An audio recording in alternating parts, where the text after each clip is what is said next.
ప్రభు అయినటువంటి యేసు క్రీస్తు వారి యొక్క శ్రేష్టమైనటువంటి నామములో మీ అందరికీ కూడా శుభవందనములు. ప్రియా దేవుని బిడ్డలారా, మీ అందరికీ కూడా నజరేయుని యొక్క స్వరము అనేటువంటి కార్యక్రమం మీకు మేలుకరంగా ఉందని నేను భావిస్తూ ఉన్నాను.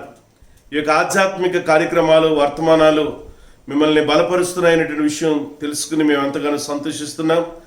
దేవుని యొక్క నామాన్ని మహిమపరుస్తూ ఉన్నాం. ప్రియా దేవుని బిడ్డలారా, నేటి ధ్యానాంశాన్ని దేవుని యొక్క వాక్య భాగంలో నుండి మనం చూద్దాం. పాదము పెట్టిన చోటల్లా ఆశీర్వదింపబడిన వ్యక్తి. ఈరోజు మనకు ధ్యానాంశం పాదము పెట్టిన చోటల్లా దేవుని చేత ఆశీర్వదింపబడిన వ్యక్తి. దేవుని యొక్క వాక్య గ్రంథంలో నుండి ఆదికాండం ఈ 30వ అధ్యాయం 30వ వచనాన్ని నేను చదువుతూ ఉన్నాను. నేను రాకమునుపు నీకుండినది కొంచెమే, అయితే అది బహుగా అభివృద్ధి పొందెను. నేను పాదము పెట్టిన చోటెల్లా యెహోవా నిన్ను ఆశీర్వదించును. నేను నా ఇంటి వారి కొరకు ఎప్పుడు సాంపద్యము చేసుకుందునను. ఇది యాకోబు లాబానుతో అంటున్నటువంటి మాటలు ఇవి. ప్రియా దేవుని బిడ్డారా, యాకోబు యొక్క జీవితంలో జరిగినటువంటి కొన్ని ప్రాముఖ్యమైనటువంటి సంఘటనల్ని మనం ధ్యానం చేద్దాం. అబ్రహాము యొక్క మనవడైనటువంటి యాకోబు యొక్క జీవితాన్ని మనం చూద్దాం.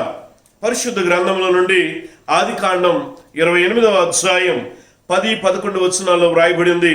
యాకోబు బెర్షెబా నుండి బయలుదేరి హారాను వైపు వెళుచు ఒక చోట చేరి ప్రొద్దుగురుకినందున అక్కడ ఆ రాత్రి నిలిచిపోయి ఆ చోటి రాళ్లలో ఒకటి తీసుకుని తనకు తలగడగా చేసుకుని అక్కడ పండుకొనెను. దర్శనము పొందిన రాత్రి. యాకోబు జీవితంలో ఒక ప్రాముఖ్యమైనటువంటి రాత్రి దర్శనాన్ని పొందుకున్నటువంటి రాత్రి. ఆయన ఎక్కడ పాదం పెట్టినా ఆ స్థలము నిజముగా ఆశీర్వదింపబడింది. ప్రియా దేవుని బిడ్డారా, యాకోబు యొక్క జీవితంలో చాలా ప్రాముఖ్యమైనటువంటి సంఘటనల్ని మనం గమనించవచ్చు. ఈ యొక్క తన యొక్క దైనందినటువంటి జీవితంలో వ్రాయబడినటువంటి మాటను మనం గమనిస్తే, దర్శనాన్ని పొందుకున్నాడు. ఒక రాత్రి ఆయన బయలుదేరాడు. బెర్షెబా నుండి హారాను వైపు వెళుతున్నటువంటి సమయంలో ఒక చోట ప్రొద్దుగుంకింది. ఒకరోజు సాయంకాలం అయింది.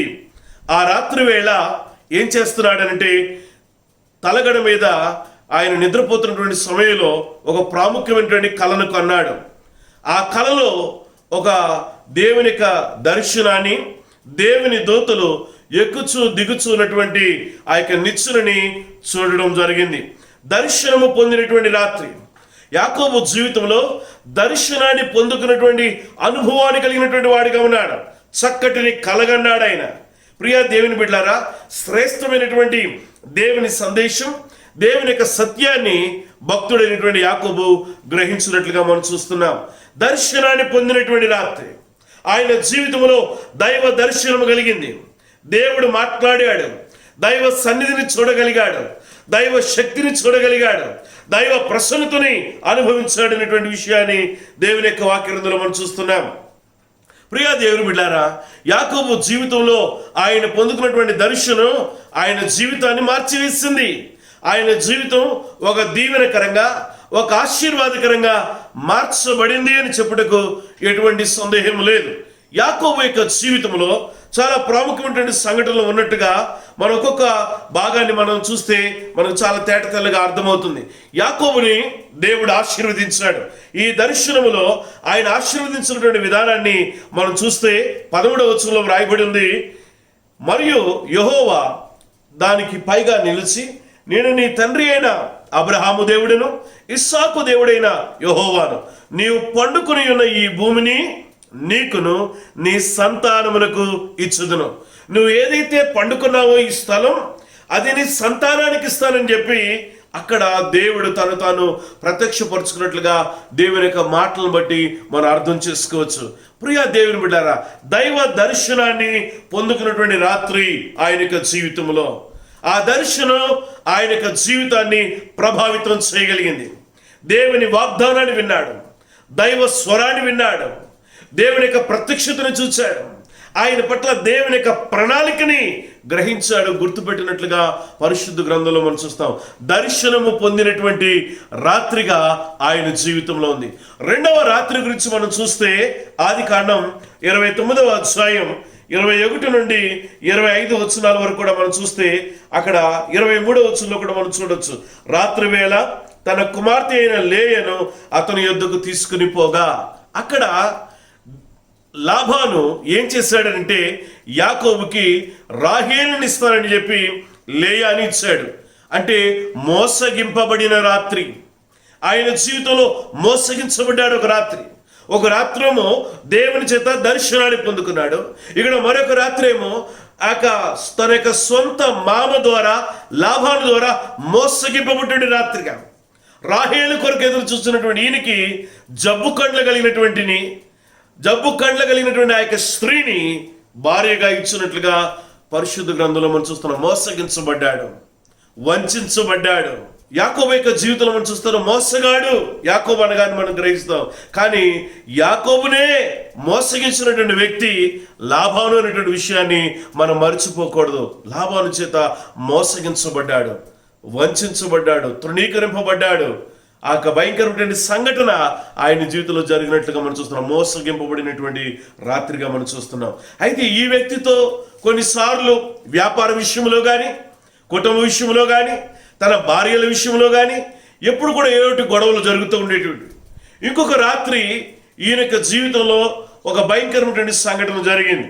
ఆదికాండం 31వ అధ్యాయం 54, 53 ఆ వచనాలు కనుక మనం చూస్తే అక్కడ జరిగినటువంటి సంఘటన మనం చూద్దాం. మరియు నాకును లాబాను నీకును మధ్య నేను నిలిపిన ఈ స్తంభమును చూడుము, ఈ కుప్ప చూడుము. హాని చేయవలని నేను ఈ కుప్ప దాటి నీ యొద్దకు రాకను, నీవు ఈ కుప్పను ఈ స్తంభమును దాటి నా యొద్దకు రాకను. ఉండుటకు ఈ కుప్ప సాక్షి, ఈ స్తంభమునకు సాక్షి. అబ్రహాము దేవుడు, నాహోరు దేవుడు, వారి తండ్రి దేవుడు మన మధ్య న్యాయము తీర్చునని చెప్పును.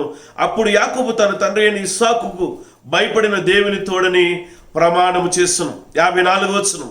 యాకోబు ఆ కొండ మీద బలి అర్పించి భోజనము చేయుటకు తన బంధువులను పిలువగా వారు భోజనం చేసి కొండ మీద రాత్రి వెళ్ళబుచ్చురి. తెల్లవారినప్పుడు లాబాను లేచి తన కుమారులను తన కుమార్తెలను ముద్దు పెట్టుకుని వారిని దీవించి బయలుదేరి తన ఊరికి వెళ్ళిపోయాను. సమాధానము పొందినటువంటి రాత్రి. లాబానికి యాకోబుకి అనేకమైన గొడవలు సమస్యలు వచ్చినప్పుడు ఒక రాత్రి వారికి సమాధానం దొరికింది. కలిసి విందు చేసుకుని, కలిసి భోజనం చేసుకుని అక్కడ సమాధానపడి ఉదయకాల సమయంలో తన బిడ్డలని కుమారుల్ని ముద్దు పెట్టి లాబాను తన దారిని తాను వెళ్ళిపోయినట్లుగా పరిశుద్ధ గ్రంథంలో మనం చూడొచ్చు. ప్రియా దేవుడారా, మోసపోయినటువంటి రాత్రి గురించి చూసాం, దర్శనాన్ని పొందినటువంటి రాత్రి గురించి చూసాం, తర్వాత తన మామతో సమాధాన పడినటువంటి రాత్రి గురించి మనం చూసాం. ఇంకొక రాత్రి ఉంది ఆయన జీవితంలో, ఒక్కడుగా మిగిలిపోయినటువంటి రాత్రి. యాకోబు జీవితంలో ఒక్కడుగా మిగిలిపోయాడంట. 32వ అధ్యాయం, ఆదికాండం 32వ అధ్యాయంలో ఈ మాటలు మనం చూడొచ్చు. 21వ వచనం. అతడు కానుకను తనకు ముందుగా పంపించి తాను గుంపులో ఆ రాత్రి నిలిచెను. ఒక్కడుగా మిగిలిపోయాడు. భయపడినటువంటి రాత్రి. ఆయన యొక్క జీవితంలో తొందరపడి భయపడిపోయినటువంటి సందర్భం ఇక్కడ కనిపిస్తుంది. ఇంకా మనం చూస్తే 13వ వచనంలో ఈ మాట మనం చూడొచ్చు. అతడు అక్కడ ఆ రాత్రి గడిపి తాను సంపాదించిన దానిలో తన అన్నయ్యైన ఏశావు కొరకు ఒక కానుకను, అనగా 200 మేకలను, 20 మేకపోతులను, 200 గొర్రెలను, 20 పొట్టేలను, ఇంకా ఆస్తి గురించి చాలా విషయాలు వ్రాయబడి ఉన్నాయి. ప్రియా దేవుని బిడ్డారా, అక్కడ గమనించాల్సినటువంటి సత్యం, ఒక్కడుగా మిగిలిపోయాడు. ఆస్తి ఐశ్వర్యాన్ని కూడా గుంపులుగా చేసి పంపించేశాడు. ఈయన ఒక్కడుగా మిగిలిపోయినటువంటి రాత్రి, భయపడినటువంటి రాత్రి. తర్వాత మనం చూస్తే ఇంకొక మాటలో మనం చూస్తే 32వ అధ్యాయం 24వ వచనం చూస్తే మనందరికీ తెలుసు, పెనుగులాడినటువంటి రాత్రి, ఆశీర్వాదాలు పొందినటువంటి రాత్రి. యాకోబు జీవితంలో కొన్ని ప్రాముఖ్యమైనటువంటి రాత్రులు జరిగినటువంటి సంఘటనల్ని మనం చూస్తూ వచ్చాం. యాకోబుని దేవుడు ఆశీర్వదించాడు. యాకోబు పట్ల దేవుడు ప్రణాళికను, ఉద్దేశాన్ని కలిగి ఉన్నాడు. యాకోబుకి నువ్వు పడమరకి, తూర్పుకి, దక్షిణం వైపు నువ్వు వ్యాపిస్తావు అని ఆశీర్వదించినట్లుగా చూస్తాం. యాకోబు జీవితంలో చాలా ప్రార్థన అనుభవాన్ని కలిగినటువంటి వాడిగా కనపడుతున్నాడు. ప్రియా దేవుని బిడ్డారా, దేవుని పైన ఆధారపడినటువంటి వ్యక్తిగా మనము ఈ యొక్క యాకోబు యొక్క జీవితాన్ని మనం చూడొచ్చు. ప్రియా దేవుని బిడ్డారా, దేవుని యొక్క వాక్యం మనకు సెలవిస్తున్నటువంటి సత్యాన్ని మనమందరూ కూడా గమనించవచ్చు. యాకోబు జీవితంలో మరికొన్ని కోణాలు కనపడుతున్నాయి, వాటిని మనం గమనిద్దాం. ప్రియా దేవుని బిడ్డారా, యాకోబు యొక్క జీవితంలో సిద్ధపాటుతో కూడినటువంటి ప్రార్థనా జీవితం ఆయనకుంది. తనకున్నటువంటి ఆస్తిని, ఐశ్వర్యాన్ని, పిల్లలందరినీ కూడా పంపించేసి ఒక్కడుగా చేరి ప్రార్థన చేస్తున్నాడు. ఒక్కడుగా దేవుని సన్నిధిలో ప్రాధేయపడుతున్నాడు, బ్రతిమలాడుతున్నాడు. నువ్వు దేవుని సన్నిధిలో ప్రార్థన చేస్తున్నప్పుడు నువ్వు ఒంటరిగా ఒక్కడిగా మిగిలిపోయి దేవుని సన్నిధిలో ప్రార్థించాలి. అది సిద్ధపాటుతో కూడినటువంటి ప్రార్థన. నీ యొక్క జీవితాన్ని సిద్ధపరచుకోవాలి. ఏ ఆస్తి, ఏ ఐశ్వర్యం అయితే ఆయనకు ఆటంకంగా అడ్డుగా ఉందో వాటన్నిటి కూడా పంపించి వేసి దేవుని సన్నిధిలో ప్రార్థిస్తున్నాడు భక్తుడైనటువంటి యాకోబు. విశ్వాసులకు తండ్రి అయినటువంటి అబ్రహాము యొక్క మనమడు అనేటువంటి విషయాన్ని మనమందరూ కూడా గ్రహించవలసినటువంటి వారమై ఉన్నాం. సిద్ధపాటుతో కూడిన ప్రార్థనా జీవితం యాకోబు యొక్క భక్తుని యొక్క జీవితంలో కనపడుతుంది. రెండవదిగా ఆయన జీవితంలో పోరాటముతో కూడినటువంటి ప్రార్థన. ఆయన జీవితం పోరాటంతో కూడిన ప్రార్థన. ఆ రాత్రంతా కూడా ఏం చేస్తున్నాడంటే పెనుగులాడుతున్నాడు, పోరాడుతూ ఉన్నాడు. పోరాడేటువంటి సమయంలో ఆయన తొడగూడు వసిలింది. అయినా పోరాటం ఆపలేదు. అనారోగ్యానికి గురయ్యాడు, బలహీనుడయ్యాడు, కుంటివాడైపోయాడు. ప్రార్థన మానలేదు, పోరాటంతో ప్రార్థన చేస్తున్నాడు.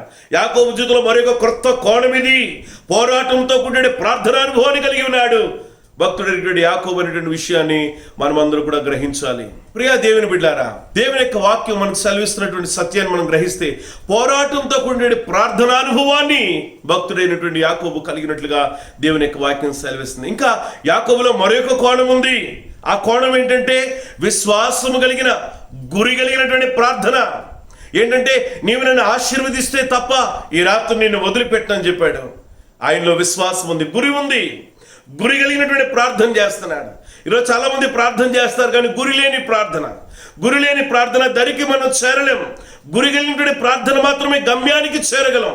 విశ్వాసముతో గురి కలిగినటువంటి ప్రార్థన యాకోబులే మనం చేయలేదు. తొడగూడు వసిలినా, రాత్రి ఒంటరి వాడైపోయినా, తనకున్నటువంటి సంతానము, భార్య, బిడ్డలు, ఆస్తి, ఐశ్వర్యం అన్నీ పంపించి వేసిన దేవుణ్ణి పట్టుకుని ఉన్నాడు. ఈ రాత్రి నువ్వు నన్ను ఆశీర్వదించాలని గురి కలిగినటువంటి ప్రార్థన చేస్తున్నటువంటి వాడిగా యాకోబు భక్తుడు కనిపిస్తూ ఉన్నాడు. ప్రియా దేవుని బిడ్డలారా, అటువంటి ప్రార్థన అనుభవం నీకుందా? సిద్ధపాటుతో కూడిన ప్రార్థన అనుభవం నీకుందా? పోరాటంతో కూడినటువంటి ప్రార్థన అనుభవం నీకుందా? విశ్వాసం కలిగి గురి కలిగినటువంటి ప్రార్థన నీ జీవితంలో ఉందా అనేది నీ యొక్క ప్రార్థనా జీవితాన్ని నువ్వు సిద్ధపరచుకోవాల్సిన వారమై ఉన్నాం. ప్రియా దేవుని బిడ్డలారా, నాలుగోదిగా మనం చూస్తే పట్టుదలతో కూడినటువంటి ప్రార్థనా జీవితాన్ని కలిగి ఉన్నాడు. దేవుడు ఆశీర్వదించే వరకు కూడా వదిలిపెట్టలేదు, విడిచిపెట్టలేదు. పట్టుదలతో ఏం చేస్తున్నాడంటే ప్రార్థన చేస్తున్నాడు. అటువంటి అనుభవం మనకు కావాలి. యాకోబు జీవితంలో ఇన్ని శ్రేష్టమైనటువంటి అనుభవాలు ఉన్నాయి కనుక ప్రియా దేవుని బిడ్డలారా, యాకోబు లాంటి అనుభవాలు మనం పొందుకుందాం. ఆయన జీవితంలో అనేకమైన రాత్రుల గురించి దర్శనం పొందినటువంటి రాత్రి, ఆయన యొక్క జీవితంలో దర్శనాన్ని పొందుకున్నటువంటి రాత్రి మనం చూసాం. అంతేకాకుండా సమాధాన పడినటువంటి రాత్రి, మోసగింపబడినటువంటి రాత్రి గురించి మనం చూసాం. అంతేకాకుండా ఆశీర్వదింపబడినటువంటి రాత్రి గురించి కూడా మనం ధ్యానం చేస్తాం. ప్రియా దేవుని బిడ్డలారా, యాకోబు జీవితంలో సిద్ధపాటుతో కూడిన ప్రార్థన అనుభవం ఉంది, విశ్వాసం కలిగిన గురి కలిగిన ప్రార్థన ఉంది, పోరాటంతో కూడిన ప్రార్థన అనుభవం ఉంది ఆయన జీవితంలో. అంతేకాకుండా ప్రియా దేవుని బిడ్డలారా, పట్టుదలతో దేవుని సన్నిధిలో ప్రార్థన చేసే అనుభవాన్ని కలిగినాడు. అటువంటి ప్రార్థనల చేత మనం నింపబడినప్పుడు మన జీవితంలో బలమైనటువంటి ఆశీర్వాదాలను, కార్యాలను చూస్తాం. దేవుడి మాటలు దీవించునుగాక. ఆమేన్. ప్రార్థన చేసుకుందాం. మమ్మల్ని మిక్కిలిగా ప్రేమించిన మా తండ్రి, నీ యొక్క ఘనమైనటువంటి శ్రేష్టమైనటువంటి నామాన్ని బట్టి వందనాలు ప్రభువా. ఈ యొక్క సమయంలో వాక్యం వింటున్నటువంటి ప్రతి ఒక్కరి జీవితాల్లో మీరు నూతన కార్యాన్ని మీరు జరిగించండి.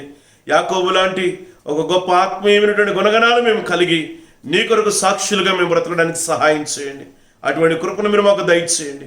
నీ సన్నిధి, నీ యొక్క కరుణ, నీ కటాక్షము యాకోబు పైన ఉంచినట్లుగా మా పైన కూడా మీరు ఉంచండి. యాకోబు ఎలాగైతే పాదం పెట్టిన చోటెల్లా మీరు ఆశీర్వదించారో, మేమున్న ప్రతి స్థలములోని ఆశీర్వాదమును మాకు ఉంచండి. నేను నిన్ను ఆశీర్వదించే వరకు నేను నిన్ను విడువనని చెప్పినటువంటి వాగ్దానమును ఈ వాక్యం ఉంటున్న ప్రతి ఒక్కరి జీవితంలో సఫలం చేసి నెరవేర్చి నీ రాకడ కొరకు, నీ రాజ్యం కొరకు సిద్ధపరచమని యేసుక్రీస్తు వారి పేరిట ఈ ప్రార్థన అడిగి వేడుకొంచున్నాం తండ్రి. ఆమేన్. Praise lord. God bless you. ప్రియా దేవుని బిడ్డలారా, నజరేత్ ప్రేయర్ హాల్ అనే యూట్యూబ్ ఛానల్ని మీరు సబ్స్క్రైబ్ చేయండి, షేర్ చేయండి, అనేక మంది మీ స్నేహితులకి ఇంట్రొడ్యూస్ చేయండి. ఆధ్యాత్మికమైనటువంటి సందేశాలు, వర్తమానాలు విని మీరు మేలును పొందాల్సిందిగా ప్రభు పేరిట మనవి. ఇన్స్టాగ్రామ్లోను, ఫేస్బుక్లోను దేవుని యొక్క వాక్యాలు అందించబడుతుంటాయి. మీరు చూడండి, ఆశీర్వాదాలు పొందండి. God bless you all.